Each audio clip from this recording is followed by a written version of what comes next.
자, 오늘 우리에게 주실 말씀은 요한계시록 강의 7번째 죽도록 충성하라는 제목으로 말씀 함께 나누겠습니다.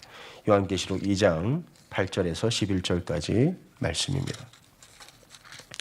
요한계시록 2장 8절에서 11절 요한계시록 서머나 교회에게 주신 말씀입니다.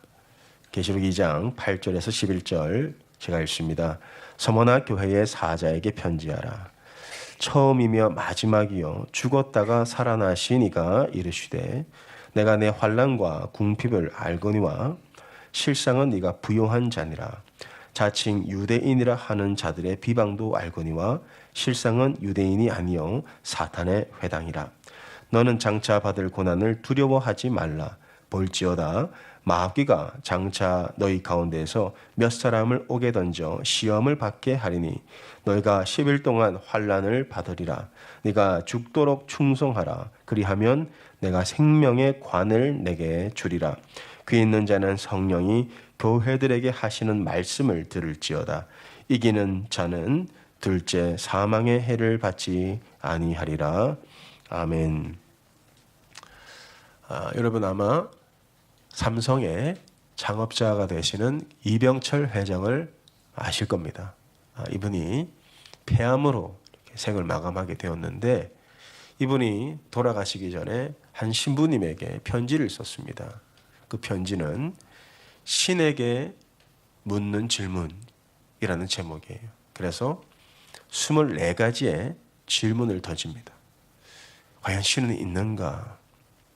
과연 신이 있다면 왜 인간에게 고통을 주는가? 아주 심오한 질문이죠. 과연 하나님이 우리를 사랑하신다면 왜 우리에게 고통을 주실까요? 오늘 우리가 나눌 이 교회는 서머나 교회입니다. 서머나 교회가 어떤 교회입니까? 소아시아 7교회 중에 가장 극심한 고통을 당한 교회죠. 우리 8절 9절을 보면 서머나 교회의 사자에게 편지하라.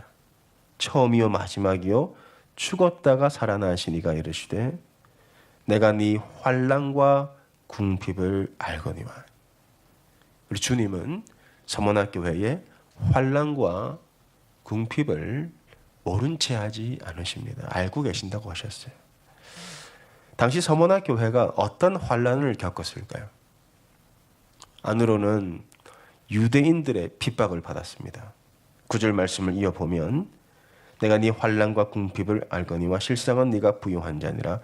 자칭 유대인이라 하는 자들의 비방도 알거니와 실상은 유대인이 아니요 사탄의 회당이라.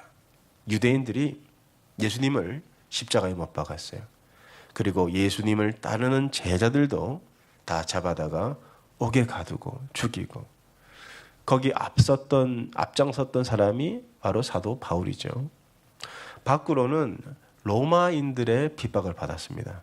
도미티아누스 황제가 도시들마다 신상을 세우고 거기 절하지 않으면 옥에 가두고 고문을 하고 이 맹수의 이 밥이 되도록 원형 경기장에 풀어놓기도 하고 그런 환난 가운데 서머나 교회가 믿음을 지키고 있었습니다. 뿐만 아니라 서머나 교회는 궁핍 가운데 있었습니다. 주님은 내가 네 환난과 궁핍을 안다. 궁핍 가운데 있었어요. 왜냐하면 당시 예수님을 믿는 사람들은 경제 활동을 할 수가 없었어요. 유대인들에게 핍박을 당하고 로마인들에게 핍박을 당하니 어디 가나 환영받지 못합니다. 예수님을 믿는다는 이유 때문에 직장을 구하지도 못하고 또 아이들을 먹이지도 못했어요. 부모를 제때 봉양하지도 못했습니다. 저희 교회가 섬기고 있는 또 선교하고 있는 미란 교회 목사님, 사디 목사님 한번 저희 교회 오신 적도 있는데 이분이 이란에서 예수님을 믿기 전까지는 IT 회사에서 아주 좋은 수입을 받고 일을 했다고 합니다. 그런데 예수님을 영접한 순간 그것이 소문이 나고 회사에서 바로 쫓겨났대요. 그래서 일을 할 수도 없고 그렇게 교회를 섬기다가 이제 나라에서 추방을 당합니다. 그래서 이 달라스에 오시게 되셨어요. 달라스에 와서 또 교회를 섬기는데 난민교회다 보니까 상황이 많이 안 좋아요. 지금은 택시 운전을 하면서 교회를 섬깁니다.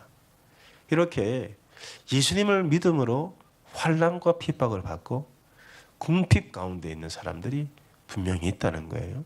주님은 그것을 알고 계신다라고 말씀하십니다. 그런데 예수님은 그렇게 환난과 궁핍 가운데 있던 서모나 교회에게 실상은 네가 부요한 자니라고 말씀하세요. 사람들의 기준으로 볼 땐 서모나 교회가 작은 교회고 연약한 교회고 가난한 교회였지만 실상은 즉 주님이 보시기에는 부요한 자다라고 말씀을 하세요. 여러분 우리가 보는 기준과 주님이 보시는 기준이 분명히 다릅니다. 마태복음 6장 19절에서 20절을 보시면 주님은 우리를 부요케 하라, 보물을 쌓아두라고 하세요. 어디에 쌓아두라고 하십니까? 너희를 위하여 보물을 땅에 쌓아두지 말라. 거기는 좀과 동록이 해하며 도둑이 구멍을 뚫고 도둑질하느니라. 오직 너희를 위하여 보물을 하늘에 쌓아두라. 거기는 좀이나 동록이 해하지 못하며 도둑이 구멍을 뚫지도 못하고 도둑질도 못하느니라. 세상 사람들이 보는 부유의 기준과 우리 예수님이 여러분을 보시는 부유의 기준이 달라요. 주님은 하늘에 불을 쌓아두라고 하십니다. 여러분 우리가 천국 가면 위치가 바뀝니다. 땅에서 부유했던 자가 하늘에서 너무 가난해요. 반면에 땅에서 가난하고 궁핍했던 자가 하늘에선 부유함을 누릴 수 있습니다. 부자와 거지 나사로의 비유를 기억해 보세요. 거지가 어디서 살았습니까? 부자의 상에서 살았어요. 천국 가보니까 위치가 바뀌었어요. 나사로는 아브라함의 품에, 부자는 음부에 떨어져요. 이 땅에서는 세상이 정한 기준, 우리 은행에 돈이 얼마 있는가, 부동산은 얼마나 가지고 있는가, 어떤 차를 모느냐에 따라 부를 나눕니다. 그러나 천국에서는 그게 분명히 바뀌어요. 우리가 이 땅에서는 100년도 못 살지만 천국에서는 영원히 살아요. 그래서 주님은 서모나 교회에게 말씀하시는 거예요. 너희가 땅에서는 환난과 궁핍 가운데 있지만 실상은 천국에서는 너희가 부요한 자다. 주님은 이 서모나 교회를 이렇게 위로하십니다. 그리고 분명히 너희의 환난과 궁핍을 알고 있다라고 말씀하시는데, 아니 알면은 좀 도와주셔야 될 거 아닙니까? 알면은 피할 길을 내주셔야 되잖아요. 그런데 주님 뭐라고 말씀하시냐면 10절 보세요. 너는 장차 받을 고난을 두려워하지 말라. 지금까지 받은 환난과 궁핍이 부족하여 주님은 서모나 교회에게 너희가 장차 받을 고난이 여전히 남아있다. 볼지어다 마귀가 장차 너희 가운데 몇 사람을 오게 던져 시험을 받게 할 것이다. 지금까지 받은 고난과 환난이 궁핍이 부족합니까? 그런데 이 모든 환난과 궁핍을 다 알고 계시면서도 주님은 서모나 교회에게 너희가 장차 받을 고난이 남아있다. 근데 주님 뭐라고 말씀하세요? 고난의 잔이 여전히 남아있으니까 교회를 옮기라. 아니면 적당히 타협해라 하십니까? 뭐라고 말씀을 하십니까? 10절 말씀을 다시 보겠습니다. 너는 장차 받을 고난을 두려워하지 말라. 장차 받을 고난을 두려워하지 말라. 볼지어다 마귀가 장차 너희 가운데서 몇 사람을 오게 던져 시험을 받게 하리니 너희가 10일 동안 환난을 받으리라. 그러나 네가 죽도록 충성하라. 장차 너희가 받을 고난이 여전히 남아있지만 죽도록 충성하라. 우리의 삶 속에 얼마나 많은 고난을 지금까지 여러분들이 견뎌왔고 겪어왔습니까? 그러나 주님 우리에게 말씀하시니 너희가 어쩌면 앞으로 받을 고난이 더 남아 있을지 모른다. 그러나 주님 우리에게 하신 말씀이 죽도록 충성하라고 말씀하세요. 믿음을 버리고 세상과 타협하고 낙심하고 주저앉고 근심하고 염려하는 것이 아니라 죽도록 충성하라 그래요. 그런데 우리가 어떻게 죽도록 충성할 수 있어요? 너무하지 않습니까? 사실 서문화 교회가 얼마나 믿음을 지켜왔습니까? 얼마나 많은 환난과 궁핍을 겪어왔습니까? 그런데 더 충성하라고 말씀하세요. 더 죽도록 충성하라고 말씀하세요. 그런데 거기에 이유가 있습니다. 예수님은 서문화 교회가 앞으로 겪게 될 그 시험과 환난이 10절 말씀에 보면 장차 너희 가운데서 몇 사람을 오게 던져 시험을 받게 하리니 너희가 10일 동안 환난을 받으리라 그랬어요. 10일 동안 환난을 받으리라. 우리가 어떻게 이 환난 가운데 이기고 견디고 인내할 수 있는가? 왜냐하면 그 환난과 시험은 일시적이에요. 반드시 끝나는 날이 있습니다. 주님 말씀하시기를 10일이라고 말씀하셨어요. 10일 동안 환난을 받으리라. 이 10일이 과연 뭘 의미할까요? 단지 숫자 11을 의미합니까? 10일 지나면 상황이 좋아지고 병이 고침받고 신분이 해결됩니까? 그 10일이라는 것은 단순한 숫자 10을 의미하는 게 아닙니다. 요한계시록의 특징이 묵시록이죠. 묵시는 어떤 비밀을 담고 있다는 거예요. 그래서 이 숫자 또한 비밀을 담고 있어요. 우리가 1장에서 7 금초대와 7 별, 뭘 상징한다 그랬어요? 완전수라 그랬죠. 숫자 7. 숫자 10은 요한계시록에서 뭘 상징할까요? 계시록을 보면 되죠. 계시록 12장 3절에 보라 한 큰 붉은 용이 있어 머리가 7이요 뿔이 10이라. 머리가 7이에요. 용. 용이 있는데 머리가 7. 자, 7은 완전수라 그랬어요. 그러니까 하나님이 아닌데 하나님의 행세를 하는, 하나님의 흉내를 내는 이 붉은 용. 그런데 실상은 뭡니까? 뿔이 10이에요. 뿔이 10이에요. 계시록 13장 1절 내가 보니 바다에서 한 짐승이 나오는데 뿔이 10이요 머리가 7이라. 계시록 17장 3절에 내가 보니 여자가 붉은 빛 짐승을 탔는데 그 짐승의 몸에 하나님을 모독하는 이름들이 가득하고 7머리와 10뿔이 있다. 하나님이 아닌데 하나님 흉내를 내는 그 존재, 바로 사탄이죠. 그 사탄은 뿔이 10개가 달렸대요.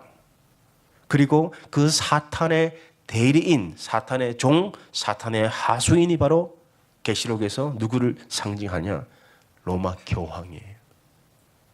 자, 10일이라는 것은 사탄에게 권력을 받아서 그 무력과 힘으로 교회를 핍박하는 로마 이 황자의 절대 권력을 의미하는 거예요.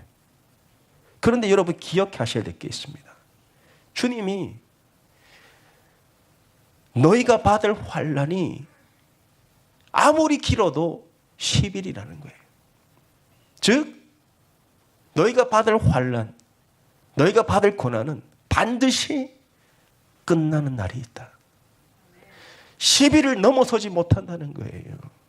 여러분이 이 세상을 살아가며 당하는 환난과 고난은 절대로 영원하지 않습니다. 끝나는 날이 있다는 거예요. 영원한 게 뭐예요? 영원한 것은 여러분이 갖게 될 영원한 생명, 여러분이 부활의 육체를 입게 되면 누리게 될 영원한 영광, 이 세상에서 흘렸던 눈물은 끝나고 이제 주님 앞에서 함께 춤추며 기뻐하며 누릴 영원한 희락. 그러나 여러분이 겪게 되는 환난은요, 아무리 그 환난이 크고 아무리 궁핍이 우리가 가난하게 산다 할지라도 그 환난은 10일이면 끝난다. 영원하지 않다는 거예요.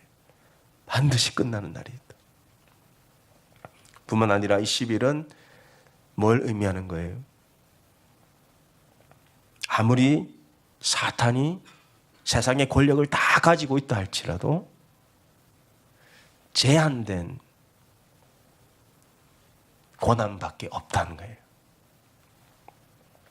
아무리 사탄이, 아무리 세상 권력이 우리를 짓누른다 할지라도 하나님이 허락하신 하나님의 때와 하나님의 범위와 하나님의 테두리를 절대로 벗어날 수 없다. 시비를 벗어날 수 없다는 거예요. 사탄이 하나님께 나와서 욥을 참소합니다. 그때 하나님께서 사탄에게 말씀을 하세요. 너희가 욥만큼 의로운 자를 본 적이 있느냐? 사탄이 얘기를 해요. 내가 욥의 모든 재산과 자녀를 다 취할 테니까 아마 욥이 하나님 모독할 겁니다. 그때 하나님께서 사탄에게 말씀하세요. 욥기 1장 12절 보세요. 여호와께서 사탄에게 이르시되 내가 그의 소유물을 다 네 손에 맡기노라. 다만 그의 몸에는 네 손을 대지 말지니라. 사탄이 곧 여호와 앞에서 물러가니라. 사탄이 모든 걸 다 할 수 있어요. 그러나 하나님이 말씀하셨어요. 욥의 몸에는 네 손을 대지 말라. 욥의 생명만큼은 털끝 하나 건드리지 마라. 사탄이 어떻게 합니까? 하나님의 말씀대로 욥의 생명을 취하지 못합니다. 여러분, 세상이 아무리 완악하고 사탄이 세상의 모든 권력을 가지고 여러분을 압제한다 할지라도 하나님의 범위, 하나님의 테두리 안에서만 역사할 수 있는 거예요. 예수님께서 12제자를 세상에 보내시면서 너희가 세상을 두려워하지 말라 그랬습니다. 마태복음 10장 28절에서 29절 보세요. 몸은 죽여도 영혼은 능히 죽이지 못하는 자들을 두려워하지 말라 그랬어요. 아무리 사탄이, 아무리 세상이 여러분을 죽인다 할지라도 영혼은 능히 죽이지 못해요. 왜? 하나님이 허락하지 않기 때문에. 오직 몸과 영혼을 능히 지옥에 멸하실 수 있는 이를 두려워하라. 참새 2마리가 한 아사리온에 팔리지 않느냐? 그러나 너희 아버지께서 허락하지 아니하시면 그 하나도 땅에 떨어지지 아니하리라. 하나님이 허락하지 아니하시면 그 누구도 여러분의 생명을 취할 수 없는 거예요. 그러니 예수님께서 서머나 교회에게 말씀하시기를 너희가 아직 받을 고난이 더 남아 있지만 죽도록 충성해라. 왜? 그 고난은 10일 안에 끝나니까, 반드시 끝나는 날이 있으니까, 일시적일 뿐이니까, 그리고 10일이라는 하나님이 허락하신 때 안에서만 일어나는 일이니까, 하나님의 뜻 안에서, 하나님의 섭리 안에서, 하나님의 세우신 범위 안에서만 일어나는 일이니까 죽도록 충성하라는 거예요. 죽도록 충성하는 자에게 한 가지 약속하는 게 있습니다. 뭘 약속하십니까? 그리하면 내가 생명의 관을 내게 주리라. 생명의 관을 누구에게 주겠다? 죽도록 충성하는 자에게 주겠다 약속하셨어요. 왜 예수님은 이 관에 대한 얘기를 하시는가? 왜냐하면 서모나라는 도시는 에베소 다음으로 큰 도시입니다. 이 서모나에는요, 원형 경기장이 있었어요. 황제를 즐겁게 하는 검투사들의 대결이 펼쳐졌고, 또 이 서모나에 있는 경기장에서는 이 마라톤 경기가 일어났다고 해요. 그래서 이 마라톤 경기에서 이기는 자, 승리하는 자에게 면류관을 씌워줬다고 합니다. 그 면류관은 올리브 나무로 만든 면류관을 씌워줬대요. 그런데 예수님은 이 서머나 교회에게 뭐라고 말씀을 하시는가? 네가 죽도록 충성하면 내가 생명의 면류관을 내게 주리라 그랬어요. 죽도록 충성하면 생명의 관을 주리라. 여러분들이 끝까지 죽도록 충성하면 주님은 여러분을 위해 생명의 관을 준비해 놓으십니다. 그 생명의 관의 재료가 뭔 줄 아세요? 여러분이 겪은 고난이에요. 고난을 지난 만큼, 눈물을 흘린 만큼 죽도록 충성할 때 우리 주님은 여러분의 고난, 여러분의 눈물로 생명의 면류관을 만들고 계시는 거예요. 이걸 누구에게 주시겠다? 아무나 받는 게 아니라는 거예요. 중요한 것은 이 생명의 면류관은 죽도록 충성하면 주시겠다 말씀하셨습니다. 여러분, 오늘날 수많은 교회들이 있고 많은 성도들이 주님을 섬긴다고 말은 하지만 다 죽도록 충성하는 건 아니에요. 여러분, 마라톤 경기를 나가보신 적이 있습니까? 마라톤에 출전을 하면 출전권을 줍니다. 그러면 그 출전권을 가지고 경기장에 들어서기만 하면 여러분이 상을 받나요? 1992년도에 바르셀로나 올림픽에 황영조 선수라는 분이 첫 출전에서 금메달을 땄습니다. 근데 이분이 마라톤에 출전할 거라고 예상한 사람은 많지 않아요. 이분이 1991년도에 처음 마라톤에 입성을 합니다. 단 4번의 레이스 만에 올림픽에 출전을 해요. 근데 사람들이 얘기하기를 황영조 선수는 아직 경험도 없고 뿐만 아니라 오른쪽 발바닥에 심각한 근육 손상이 있어서 출전을 했어도 완주는 못할 거야. 대부분의 사람들이 그렇게 예상을 했대요. 그런데 예상을 깨고 황영조 선수가 완주를 했을 뿐 아니라 2시간 13분 만에 금메달을 땁니다. 세계가 경악을 하고 한국 언론이 난리가 났어요. 기자가 묻습니다. 아니, 어떻게 처음 나간 올림픽에서 그것도 오른쪽 발바닥에 심각한 근육 부상을 안고 어떻게 완주를 했을 뿐 아니라 금메달을 딸 수 있었느냐. 그때 황영조 선수가 이렇게 대답을 했어요. 죽도록 뛰었습니다. 죽도록 뛰대요. 내가 뛰다가 죽는 한이 있어도 이 레이스를 마치겠다. 그런 생각을 가지고 뛰었다는 거예요. 여러분, 예수님이 고난당하고 궁핍 가운데 있는 서머나 교회에게 뭐라고 말씀하시나요? 너희가 장차 받을 고난이 있지만 네가 죽도록 충성하라고 말씀하세요. 죽도록 충성한 자에게만 내가 생명의 관을 내게 씌워주리라 그랬어요. 그런데 심각한 문제는 뭐냐면 다들 마라톤 경기장 안에는 다 들어와 있어요. 예수 믿고 침례받고 구원받았다고 이 경기장 안에는 다 들어와 있는데 뛰지를 않습니다. 완주하는 사람이 그렇게 많지 않아요. 바울이 뭐라고 말하는가 잘 들어보세요. 빌립보서 3장 10절에서 14절 내가 그리스도와 그 부활의 권능과 그 고난에 참여함을 알고자 하여 그의 죽으심을 본받아 어떻게 해서든지 죽은 자 가운데서 부활에 이르려 하노니 내가 이미 얻었다 함도 아니요 온전히 이루었다 함도 아니라. 여러분, 바울이 어떤 사람입니까? 자기 생명을 걸고 복음을 전한 사람이죠. 내가 가진 지식, 재산, 내 배경은 다 배설물로 여기노라 그랬어요. 그런데 바울은 내가 부활에 이르려 하노니 이미 얻었다 함도 아니라 온전히 이루었다 함도 아니라 오직 내가 그리스도 예수께 잡힌 바 된 그것을 잡으려고 달려가노라 그랬어요. 바울은 단 한 번도 멈춘 적이 없어요.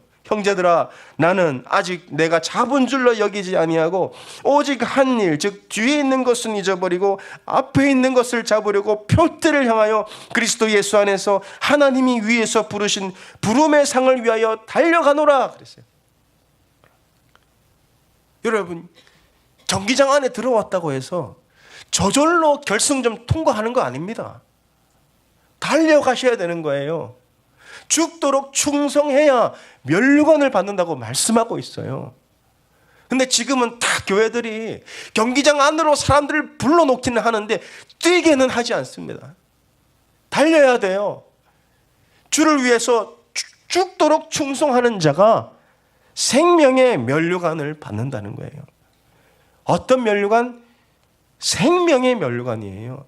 여러분, 이 레이스를 절대 멈추거나 주저앉거나 안주하시면 안 됩니다. 이거는 죽고 사는 문제예요. 우리가 영원히 죽느냐, 영원히 사느냐, 죽고 사는 문제예요. 근데 많은 사람들이 다 먹고 사는 문제에 목매고 있다는 거예요. 여러분, 바울이 죽음도 두려워하지 않은 사람이에요. 고난도 두려워하지 않은 사람이에요. 근데 바울이 유일하게 두려워했던 게 있어요. 그게 뭐냐? 자, 고린도전서 9장 24절에 27절 보세요. 운동장에서 다름질하는 자들이 다 달릴지라도 오직 상을 받는 사람은 한 사람인 줄 너희가 알지 못하느냐? 너희도 상을 받도록 이와 같이 다름질하라. 이기기를 다투는 자마다 모든 일에 절제하나니 그들은 썩을 승리자의 관을 얻고자 하되 우리는 썩지 아니할 것을 얻고자 하노라. 그러므로 나는 다름질하기를 향방 없는 것 같이 아니하고 싸우기를 허공을 치는 것 같이 아니하며 내가 내 몸을 쳐 복종하게 하면 내가 남에게 전파한 후에 자신이 도리어 버림을 당할까 두려워함이로라. 바울이 죽음도 두려워하지 않은 사람인데, 고난도 두려워하지 않은 사람인데 뭘 두려워했다고 말해요? 내가 내 몸을 쳐 복종하게 하면 남에게 전파한 후에 자신이 도리어 버림을 당할까 두려워함이로라. 여러분, 자신 있습니까? 이렇게 신앙생활을 하고 우리가 생명의 면류관을 받을 자신이 있냐는 거예요. 우리가 누구에게 이 생명의 면류관을 주겠다고 말씀하셨어요? 고난 가운데 주저앉고 낙심하고 절망하고 안주하고 그러한 자는 절대로 생명의 관을 얻지 못해요. 네가 죽도록 충성하라. 그리하면 내가 생명의 관을 내게 주리라. 이거 아무나 받는 거 아닙니다. 아무나 금메달 땁니까? 아무나 마라톤 결승점 통과하나요? 달리다 보면 넘어질 때도 있어요. 흔들릴 때도 있어요. 부딪힐 때도 있어요. 그러나 예수님은 서문화 교회에게 말씀하세요. 끝까지 달려라. 끝까지 달리면 생명의 관을 내게 주리라. 여러분, 사탄은요, 과거에는 핍박과 환난과 궁핍으로 성도들의 믿음을 흔들었어요. 그리고 어느 정도 그게 효과가 있었습니다. 이 말씀에 보면 사탄이 어떻게 역사했습니까? 9절에 내가 네 환난과 궁핍을 알거니와 실상은 네가 부유한 자니라. 자칭 유대인이라 하는 자들의 비방도 알거니와 실상은 유대인이 아니요 사탄의 회당이라 그랬어요. 그러니까 유대인들의 핍박과 박해 뒤에는 사탄의 세력이 있었다는 거예요. 그런데 이상하게도 교회를 핍박하고 교회가 가난할수록 교회가 더 부흥하는 거예요. 믿음을 지키는 거예요. 그런데 여러분, 이 시대를 한번 보세요. 이 시대에는 더 이상 우리가 이 초대교회 성도들이 받았던 환난과 핍박과 궁핍이 없어요. 왜 그런 줄 아세요? 왜 그럴까요? 사탄이 쉬고 있습니까? 아니에요. 사탄은 전략을 바꿨어요. 이제 환난과 핍박으로는 교회를 진멸시킬 수가 없어요. 이걸 알아요. 사탄이 어떻게 전략을 바꿨습니까? 복음을 변질시키는 거예요. 일단은 교회 안으로 다 들어오게 해놓고 복음을 변질시키는 거예요. 지금 이게 굉장한 효과를 보고 있습니다. 사탄의 입장에서는. 여러분, 예수님께서 제자들에게 이렇게 말씀하셨습니다. 내가 이제 장로들과 제사장들에게 많은 고난을 받고 십자가에서 죽을 것이다. 그때 베드로가 뭐라고 말합니까? 우리 한번 마태복음 16장을 한번 찾아보죠. 공간이 부족해서 주보에 실지 못했습니다. 마태복음 16장 21절에 예수님이 제자들에게 이렇게 말씀하세요. 이때로부터 예수 그리스도께서 자기가 예루살렘에 올라가 장로들과 대제사장들과 서기관들에게 많은 고난을 받고 죽임을 당하고 제3일에 살아나야 할 것을 제자들에게 비로소 나타내시니, 예수님이 제자들에게 말씀하십니다. 내가 고난을 받고 죽임을 당하고 제3일에 다시 살아날 것이다. 그때 베드로가 뭐라고 대답을 해요? 베드로가 예수를 붙들고 항변하여 이르되 주여 그리에 마옵소서, 이 일이 결코 죽게 미치지 아니하리이다. 예수님은 지금 복음을 말씀하셨어요. 내가 죽고 내가 고난을 받아야 다시 살아날 것이다. 십자가의 복음을 말씀하셨어요. 그때 베드로가 뭐라고 말합니까? 그리 마옵소서. 쉽게 갑시다는 거예요. 쉽게 갑시다. 그때 예수님이 베드로에게 뭐라고 말씀하세요? 예수께서 돌이키시며 23절 베드로에게 이르시되 사탄아 내 뒤로 물러가라, 너는 나를 넘어지게 하는 자다.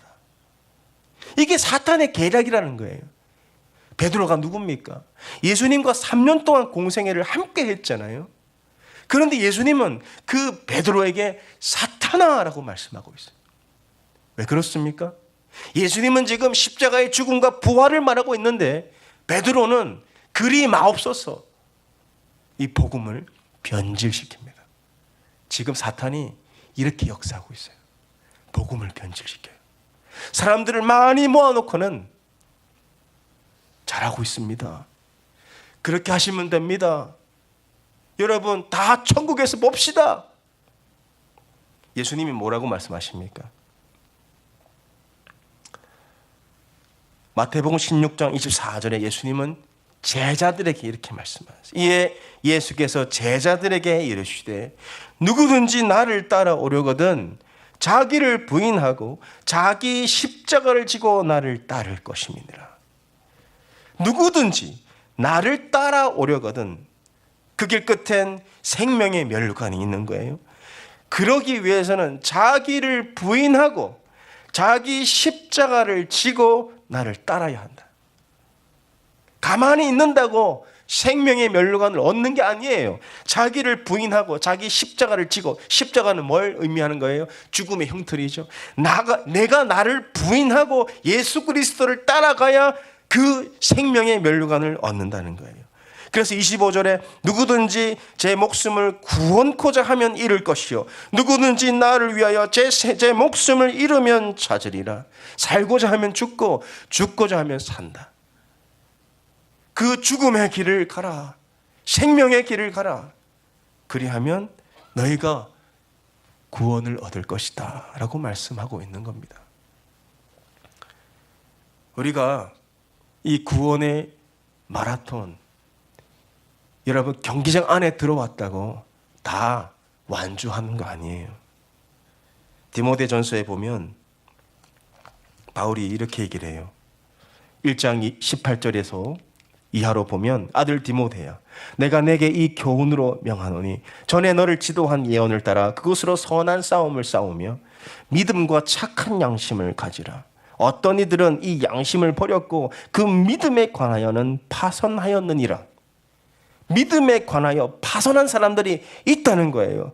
20절 그 가운데 후메네오와 알렉산더가 있으니 내가 사탄에게 내어준 것은 그들로 훈계를 받아 신성을 모독하지 못하게 하려 함이라.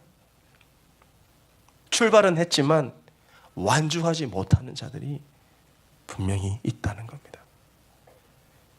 여러분, 우리에게 아무리 환난과 고난이 있다 할지라도 그것은 10일에 끝나는 거예요. 영원하지 않습니다. 반드시 끝나는 날이 있어요. 그리고 그 환난과 고난은 하나님이 정하신 범위 안에서만 일어나는 일이에요. 그러니 주님이 우리에게 하시는 말씀이 네가 죽도록 충성하라. 믿음의 경주를 이어나가라, 달려나가라. 그리하면 네가 생명의 면류관을 쓰게 될 날이 반드시 온다. 제가 여러분의 구원의 확신을 흔들려고 하는 게 아닙니다. 그 반대예요. 여러분들에게 정말 구원의 확신을 내가 심어주려고 하는 거예요. 어떻게 가야 우리가 생명의 면류관을 쓸 수 있느냐? 이렇게 안주하면서 내 할 일 다 하면서 내 소욕대로 다 살아가면서 그렇게 신앙생활 하면 안 된다 이겁니다. 절대로 안 돼요. 생명의 면류관은 아무나 쓸 수 있는 게 아니에요. 어느 날 교회가 이걸 다 변질시켜 놨다는 거예요. 이게 그냥 예수 믿고 사형리 따라하고 집 내받으면 구원 받습니까? 그것은 이제 구원의 길에 들어선 것 뿐이에요. 바울이 뭐라고 말합니까? 달려가라고 하잖아요. 부름의 상을 향하여, 표대를 향하여 달려가라 하잖아요. 달려가야 돼요. 아, 목사님, 저는 못합니다. 왜 못하는 줄 아세요? 믿음이 없어서 못하는 거예요. 예수님이 뭐라고 하셨어요? 요한복음 14장 12절에 나를 믿는 자는 내가 한 일을 그도 할 것이요 이보다 더 큰 일을 행하리라 하셨어요. 예수를 믿으면 그렇게 살 수 있어요. 아, 목사님, 내가 어떻게 죽도록 충성합니까? 여러분, 우리 힘으로는 못합니다. 그러나 우리가 할 수 있을 때가 있습니다. 그때가 언제냐면 계속 예수 그리스도를 바라보는 거예요. 예수 그리스도가 어떻게 우리를 살리셨습니까? 십자가에서 죽도록 복종하셨어요. 하나님 아버지께서 그 아들을 이 땅에 보내시고 그 하나님의 아들이신 예수 그리스도는 십자가에서 죽도록 충성하심으로 우리에게 생명의 면류관을 예비해 주셨어요. 그래서 예수 그리스도를 바라보면 예수님이 하신 그 일을 우리도 하게 되는 겁니다. 나를 따르려거든 자기 십자가를 지고 자기를 부인해야 된다 그랬어요. 그래야 주님을 따를 수 있는 거예요. 죽도록 충성해야 이 생명의 면류관을 쓰게 되는 겁니다. 신앙생활 대충 해가지고는 천국에서 우리 못 만날 수 있어요. 제가 여러분들에게도 정말 격려가 되고 위로가 되는 말씀을 하고 싶어요.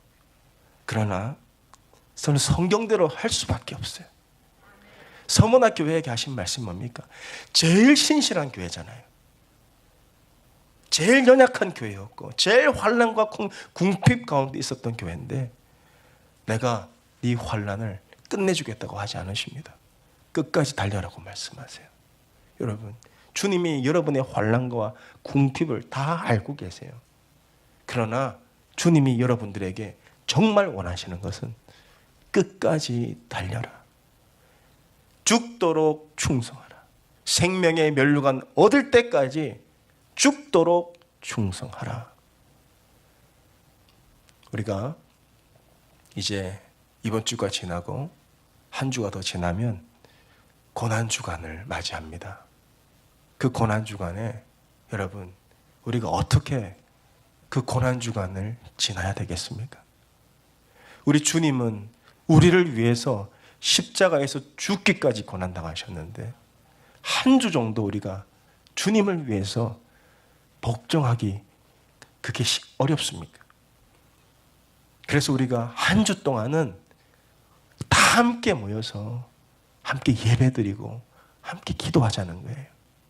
주 예수 그리스도의 걸어가신 그 길을 묵상하면서 그리고 여러분들이 그 한 주 동안 여러분의 삶을 주님께 드리고 간절히 부르짖을 때 하나님은 여러분의 기도에 반드시 응답하실 줄 믿으시기 바랍니다. 기도하겠습니다. 지금까지 캐롤턴 코너스톤 교회 주일 말씀이었습니다. 주일 라이드가 필요하신 분은 972-242 5811로 연락 주십시오. 지역에 관계없이 라이드 해드립니다.